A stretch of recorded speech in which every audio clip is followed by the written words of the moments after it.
NU Lady Bulldogs nakaligtas sa lumalakas na Ateneo Blue Eagles.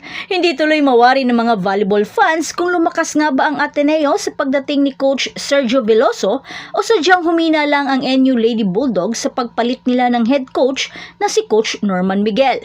Mukhang mapapaisip ka talaga. Ikaw, ano sa tingin mo?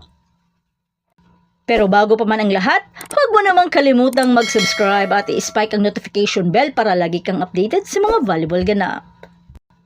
Hindi nawalan ng pag-asa ang NU kahit bumagsak ito sa dalawang set na talo sa Ateneo Blue Eagles at nakabalik sa fourth set para i-extend sa fifth setter match sa score na 25-17, 24-26, 26-28, 25-19 at 15-7 sa UAAP Season 86 Women's Volleyball Tournament sa Mall of Asia Arena. Buti na lamang at nakabangon at bumalik ang kumpiyansa ng NU Lady Bulldogs sa likod ni Bella Belen at Vangie Alinsog para kumplituhin ang kanilang pagtakas mula sa Blue Eagles sa loob ng 2 oras at 23 minuto. Para naman kay Coach Norman Miguel, I think this is unpopular for everyone. Sa tingin ko, ngayon pa lang nagsistart mag-recover yung team coming from university games and after that tuloy-tuloy kami sa training. We had series of practice games against the top club teams. At para sa akin, I think medyo kulang pa sa recovery yung team namin, that's why we performed like this. Ang Lady Bulldogs ay natalo ng University of Santo Tomas sa straight sets opening weekend at ngayon ay nakaangat na may isang panalo at isang talong record. At pinamunuan niya ni Bella Belen na may 21 points including 18 attacks, 3 blocks with 24 excellent digs and 10 excellent receptions. Nag-complement naman si Vangie Alinsog na may 19 points habang si Chams Maaya ay nakapagtala ng 15 points including 9 attacks, 5 blocks at isang service ace. Bagamat hindi na nakapaglaro si Alyssa Solomon sa 5th set ay nakakuha pa rin ito ng 12 points.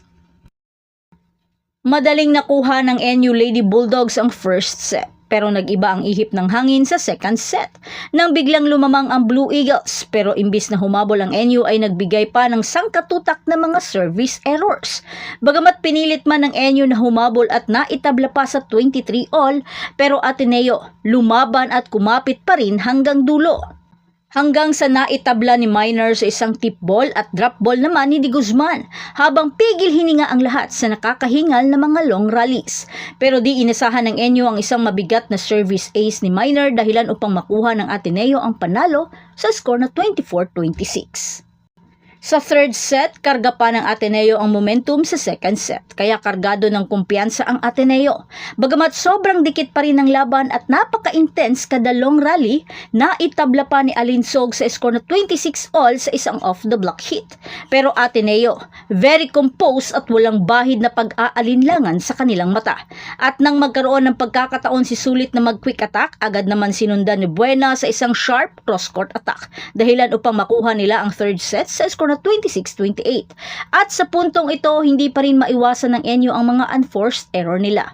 Dahilan upang lumamang ng husto ang Ateneo at na-offset lahat ng puntos ng NU dahil sa sobrang dami ng errors. Sa fourth set, mukhang natauhan na ang NU at bumalik na ang kanilang kumpiyansa. Kaya sa kalagitnaan ng laban, pinatitibay na ng NU ang kanilang net defense dahilan upang magdulot ng malaking pinsala sa kumpiyansa ng Ateneo. Kaya sila naman ang nagkanda error sa puntong ito. Naging game changer naman si Maaya sa kupunan kaya malaki ang naiambag nito pagdating sa net defense. At nag-take advantage ang NU sa mga errors ng Ateneo kaya nakuha nilang ma-extend sa fifth set ang laban. Sa fifth set, hindi nagpatumpik-tumpik pa ang NU at nagsanib puwersa na sila at kinargahan ng mga mabibigat na mga atake. Halos hindi makalusot si Minor sa bawat atake niya. Sa puntong ito, nasungkit na ng NU ang momentum at tuluyan na nilang nilamangan ang Ateneo sa score na 15-7. Bagamat natalo man ng NU ang Ateneo, marami pa rin ang kumwestiyon sa laro ng NU. Lumakas nga lang ba ang Ateneo o sadyang humina ang NU? Ano sa palagay nyo? Marami nga ang nagsabi na hindi ito ang NU na championship caliber at sadyang napag-iwanan sa mga lumalakas na ibang kupunan. Pero marami nga rin ang nakapansin sa tila mga pagod na pangangatawan at aura ng mga Lady Bulldogs. Ano sa palagay nyo? Makakaasa pa rin kaya tayo na muling makakabawi ang NU sa mga susunod na laban?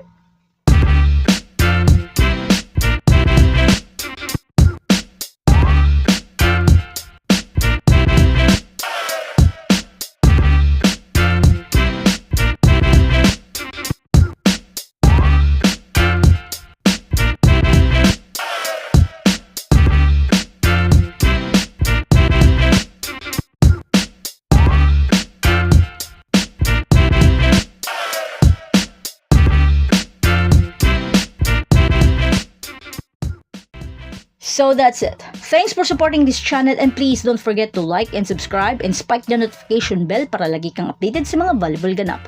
And thanks for watching.